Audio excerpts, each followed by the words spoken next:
Alright guys, thank you so much for watching this video and supporting us. So today we have Patty Lee. She is an incredible actress, model, radio host. We're hoping to sell some video courses. So thank you guys again. I'm gonna have Patty take it away. Okay, so yeah, thanks, Cal. So originally, I'm a stage actor. That's what I studied to do. Spent years and years and years from the third grade on just learning how to act first and foremost. And then I transitioned just a few years back into film. And then I got into modeling because I had an agent who said, you should really think about doing some modeling. You have the right look.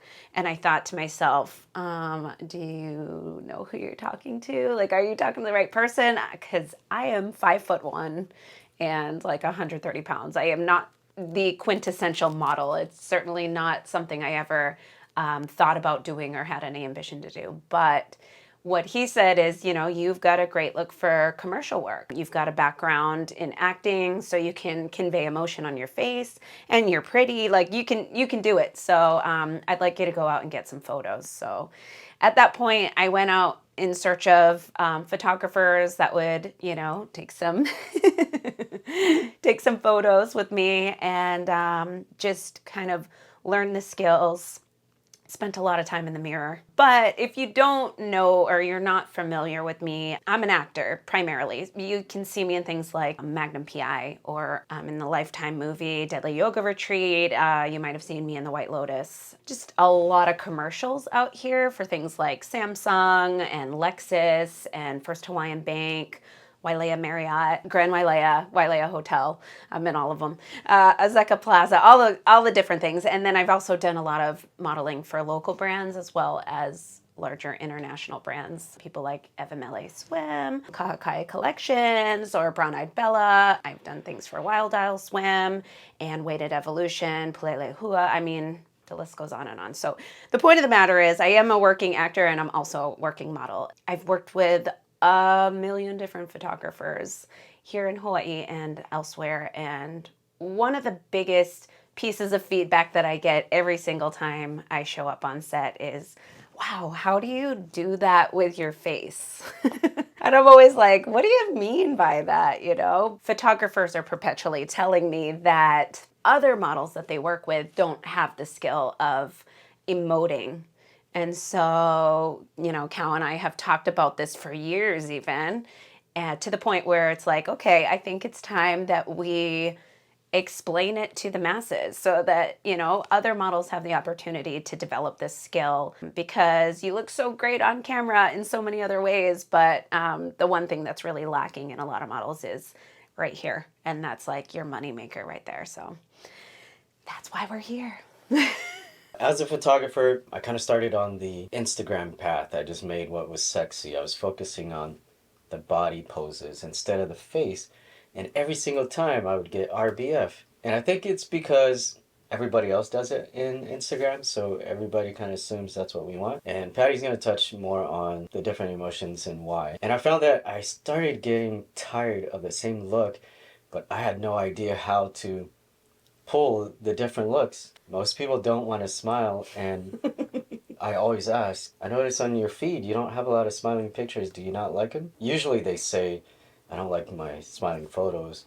But then I find out they don't like their smiles because they don't know how. If it's not them laughing from a joke and it's genuine, they don't like it. And that's the fake smiles. And this is where Patty blew me away. When I worked with her, I didn't have to do anything other than there's a lot of different kinds of modeling, right? So there's like fashion modeling and there's glamour and there's commercial, and it's cool whatever realm of modeling you want to be involved in. And the RBF can get you pretty far, but what you'll find is that the thing that pays the bills at the end of the day is commercial modeling. So modeling with brands, and brands generally want to see more than just one face, and they want to see something that feels authentic and real and in the moment. It's almost like you're just telling a little micro story within one flash. That's been my experience of why you need to develop this skill and why it might be useful for your career as a model. And as we've discussed, like photographers, same thing. Like, I can't tell you how many photographers have said to me, I want my models to have the skill, but I don't know how to get it out of them. I don't know how to convince them to make real faces. At one point, Cal came to me and said, hey, listen, we're part of this same group, Hawaii Creative Crew. We are both a part of this group, and Cal and another friend of mine, John, woo woo. Anyway, these two were like, hey, listen, can you do a little presentation about how you make these different faces and how other people can get that, evoke that from their models, etc. So I did a little presentation. And from there on out, we've kind of come to this place where we are today. Like, let's get this out to more people so that they can learn the skills as well. Yeah, and this is just an introductory kind of step-by-step course. There's going to be a more advanced one where we apply it in some sample videos and photos. So definitely look into that if you find value in this video. All right, so a lot of my clients are just getting into the world of modeling. They have no clue how to approach modeling, and they're looking at me to guide them. And the only thing I knew how to do was to make them look sexy, but I didn't know how to bring out who they were as a person. I do know that if you're interested and you want to pursue it, go for it. You can't always rely on the photographer because most of us don't have this skill. So that leads us into the next segue here. First and foremost, I think that there's different reasons why people get into modeling. The first one should always be to get paid. Because, I mean, if you're not doing it for a job and you're not doing it for money and you're not doing it for some kind of trade, then you're just taking photos to add to the massive amount of photos that are out on the internet. I don't know, in my opinion, you should have that as a goal. There are other reasons to get into modeling. One would be maybe just to be seen as a familiar face, to be a household name, to be recognized. I've found that really helpful personally for me in my world of acting. So just now that I've done a lot of modeling, people recognize my face, and so I'm more likely to get other jobs. I think another really important one is to express your creativity. It's a great outlet for all of that creative energy. I know during COVID, I was like going crazy. And one of the things that kept me sane was doing some modeling, just getting out cool ideas, cool concepts. So that's a great reason to support local businesses. There's lots of local businesses around that are constantly looking for just a fresh face. So that's a great way that you can support your local economy without actually having to buy anything. And I would say otherwise, like because you want a career in fashion modeling or commercial modeling or something along those lines, something bigger. If you are 6 foot tall and slender and you want to be a runway model, like absolutely by all means go for it. But just keep in mind that there's a lot of work to it. And that's the biggest thing. When people come to me and they're like, hey, listen, I want to be a model. I'm like, great, okay. And they say, what do I have to do? Well, first things first, you have to have stamina and you have to have a thick skin and you have to know who you are. So I think all of those things are important. I know when I look at myself, originally when I first saw myself, I was like, okay, I'm not a model. I am 5'1". I am a very small person. I'm 130 pounds, so I'm not skinny. I'm not one of these fitness buffs that likes to go out and work out all the time. I don't have rippling muscles. I don't have any plastic surgery, so I don't have big boobs. I don't have a small waist. I don't have the things that you typically would associate with being a model. I'm 39. I'm literally saying that out loud, I know. I'm 39 years old, so I'm no spring chicken. So you might think like, oh, here's this person with graying hair and cellulite, 5'1", and all these things, and so many limitations. How could she possibly have a career in modeling? And yet I do. Currently. There was this quote, if anybody's ever seen Game of Thrones, Tyrion Lannister was one of my favorite characters. He says, never forget what you are. The rest of the world will not. Wear it like armor, and it can never be used to hurt you. When I heard that, it really made an impact on me, especially in this way, because as long as you know who you are, you can learn how to combat all of the things, all of your shortcomings. And I'm not saying all of these things are shortcomings, but in the world of modeling, they are. And there are ways to work around them. Most of the modeling I do focuses primarily in this region, which makes it really easy for me to be 5'1", and that's perfectly fine, And in the things that don't, I've learned to elongate. I always stand on my tiptoes. I always point my toes. I always wear nude heels so that I look like I'm taller than I really am. I create triangles. I've learned things, from cows specifically, like the further away body parts are from the camera, the smaller they look. So I always make sure that my hips are back and that I pop something to the side so I have a curve instead of this athletic up and down body. If you're out there looking at yourself in the mirror going, ugh, I don't have it, well, there are ways that you can work around what you do have and make it your own and turn that into a career. Okay, so I have some go-to looks, and there's way too many to cover in this short little video, but we can cover more if you want to do more of our workshops. There will be more ahead, but just to give you a little taste test, just so you have an idea, one of the big things that Cal was sharing with me is that you can pose the model physically with their body any given way. If this doesn't go in line with what the body is saying, then it really doesn't make any sense as a picture. Let me give you a few that I think, could be used very frequently in the type of modeling that most of the girls that Cal would work with would do. Things that are not necessarily RBF. So you have alternatives to go to. Yeah, we can in the future cover a lot more different kinds of looks for more commercial style modeling, more fashion style modeling, anything. One of the faces that would go along really well with some of what you do is sophisticated. I think that sophisticated is sexy, but it's elevated. The way you get these faces to come across here is by actually going through the motions and thinking through what this character thinks inside. So that's the reason why I think I have this skill and a lot of models don't have it, is because I'm an actor. And coming from an actor's perspective, what you're looking at is, who is this person? So you're taking away, I'm Patty Lee. Patty Lee doesn't exist right now, okay? I am a duchess, right? And I have all the jewels that I could ever want. I'm surrounded by velour curtains and, just expensive paintings and whatever. And when I walk in the room, everybody knows. They bow down to me.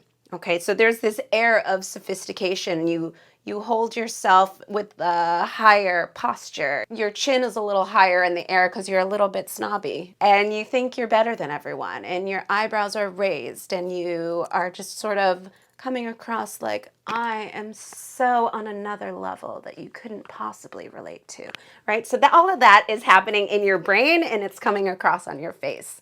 So that is sophistication. I think another one that would work really well with what Cow does is amused. Like you're sitting in a situation, and I think the best way to put yourself in that moment is to pretend the photographer is the subject of whatever you're feeling. Your photographer is actually a guy that you have a big crush on, or a girl. This is a person you have a big crush on, and they've just said something that made you laugh, and you're amused. You don't think it's hilarious. You're not like, you're not laughing out loud, but whatever they said, it triggered something in your mind, and now you're kind of like in that giddy place of like, they're kind of funny and they're kind of cute, and I don't know, your dimples are coming out and you're feeling like you're gonna blush. This is amused. You're just a little amused, like, oh yeah, I see you there. And the amusement, like I said, is going to the camera, is going to the photographer as if they're the person who's making you amused. No, sometimes they don't want you to look at the camera. So you look over here and that person is over there and they're making you laugh and they're being really cute and sweet.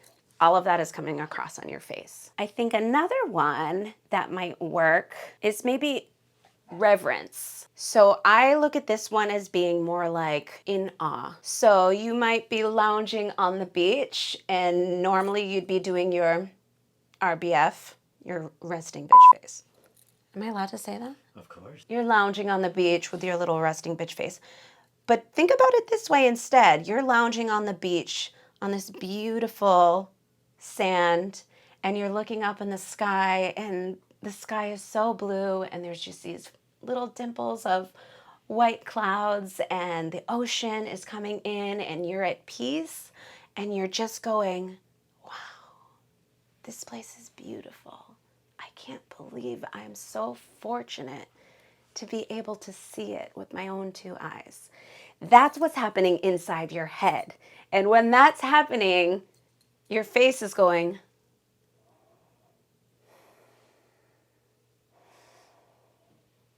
all these different things are happening across your face. And then they're going along with this lounging on the beach body posture that you have. And so it's just creating a more interesting picture than it would if you were just, those are 3 options out of a whole catalog of different kinds of emotions that you could evoke with just this face. One thing I take away from this is Patty's not internalizing, where should I put my hand? Where should I put my foot? She's taking in the environment and letting that affect her mood and how she decides what look to give. So definitely get out of your head and let the outside world in. And I want to contrast that by what the photographer would say to try to get some poses. I've heard, okay, give me sexy. Okay, give me boss bitch. And you're thinking, Yeah. right? Yeah, I think that's a really good observation. Like I said, I've been acting since the 3rd grade, so I've taken lots and lots and lots and lots and lots of acting classes. And because of that, one of the things I learned really early on is that bad actors go out and they say, my character is happy, so she smiles. My character is angry, so she frowns, right? Good actors say, what does this character want? Okay, so I think, I'm sitting here in a classroom and I am starving. And I need to get to some food anywhere, any point. Just everybody shut up. Let me get some food. I'm starving, right? So it's the internal monologue, it's the given circumstances, it's all of the things that go into who you are as a person, as a character, that bring out what's happening on your face rather than plastering a look on your face that just looks fake. Cal said, get out of your head. And, Patty's talking about the experience and about the location and about all these other factors that are playing a part. But she's not thinking about, where do I put my this? Where do I put my that? And that's not entirely true. I think a model's job is to think of all of those things and to slowly tweak them and get them better every single time a flash happens. So, yeah, I am thinking, oh my gosh, suck in my gut. Point my toe. This hand might be awkward here. I'm going to move it. I'm going to slightly move it. I might be thinking all those things, but all still within the context of that character who's going, wow, what a beautiful day. Oh, I can't wait to go see my sweetheart or whatever it may be. I'm thinking of those things simultaneously. So it's a challenge. It's a difficult skill, and that's why people pay you to do it, right? Because not everyone can do it. And I do want to mention this is not going to happen overnight. Just have realistic expectations. You got to practice, practice, practice. One of the things I asked when somebody reaches out is, why do you want to shoot? But I ask why because it gives me direction on how to help them, but it also shows me if they're serious about it. I think Kyle just touched upon a really important point, which is that people are constantly coming to us, asking us how to do it and saying they want to get into it, and that it's not necessarily easy and it doesn't happen overnight. I think it's perfectly fine to say, I just want some photos to update my Instagram and to look cool to people and to look really sexy, or to look back on this in 20 years and say, look at who I was, and whatever. Whatever your reason is perfectly fine and okay. So don't feel like you can't do it for that reason. But just know, if you want to have a successful career in a thing, then you have to commit more than the casual Instagrammer. Okay, you can't just show up and succeed at it. A lot of people have come to me wanting a shortcut. That is the most consistent thing that I've experienced, is that people see, wow, you're successful in the things that you're doing, so how do I get there without having to take all of the steps that you took to get there? And you don't. That's all there is to it. You don't.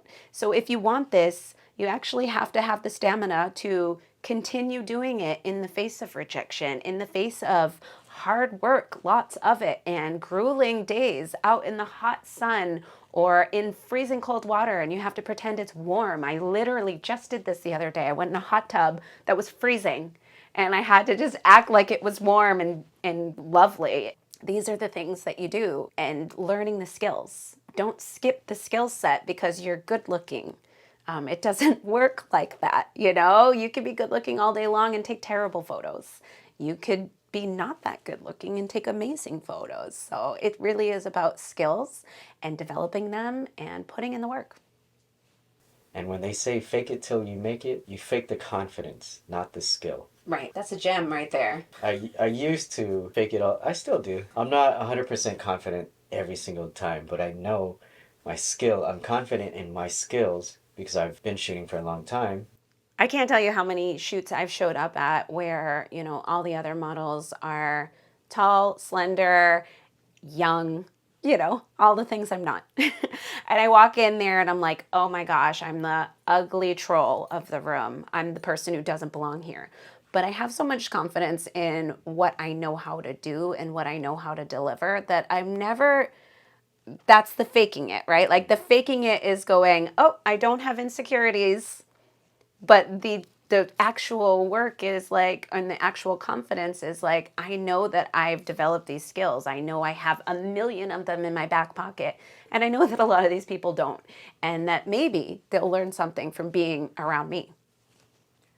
As much as I learn something from every time I go to a shoot, every single time. And that's why you shine. That's why you stand out. And hopefully you guys get something out of this video. Now, speaking purely to the photographers, I'll let you speak to the models. This is an important skill that I'm still trying to learn. So I got to learn how to do it myself so that I can teach it and then pull it out. I've actually had a handful of photographers say that they've learned and actually didn't. I'm not going to say this on camera. When I saw Seeley or Brett, he said to me, Cow has gotten to be a much better photographer since he met you.